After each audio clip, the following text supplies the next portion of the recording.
right, folks, how you doing? RussellTrueResults303.com. Check out the website. Link in the description box. Mind, body, spirit, fitness. Coming at you today with a spiritual question, a biblical question.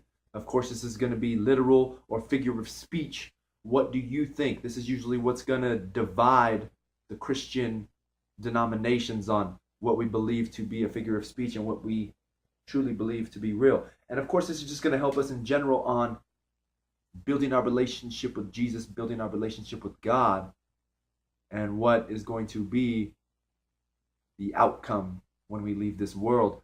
So I'm going with Mark 10, 10 and 11. This is a difficult one.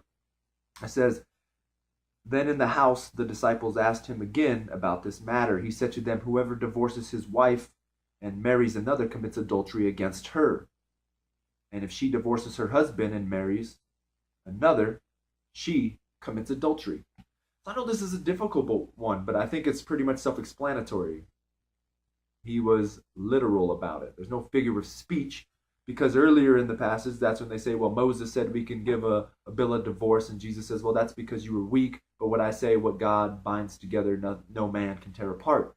So I mean, this is why we have to be careful. I made a video called Christians Destroyed Marriage Way Before Gay Marriage Was Legal. This is coming out just after the Supreme Court decision. And this is what we've got to realize, that this is the sacrament of marriage. This is a step that you have to realize in God's eyes is binding forever while you are alive. So you've got to take this serious. This is why we can't just go off of a whim and get married. We must make sure that this is carefully thought out so that we are not committing the sin. We are not committing the sin of adultery. This is what we have to truly recognize and realize. All right? So I hope this is helping you out.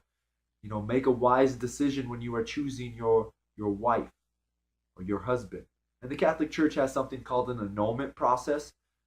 You can look into that yourself. That's more of where the church itself will actually investigate your marriage once you get divorced, and they will interview you, your spouse, your family members, everybody that was involved with you, and they will investigate the actual marriage. And this will usually take about a year to 2 years.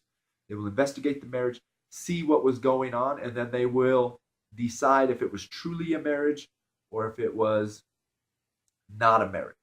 I guess there's some form of questioning. I'm not a fan of it personally, but the church does have an annulment process. It can be lengthy, it can be time consuming, but that is an option.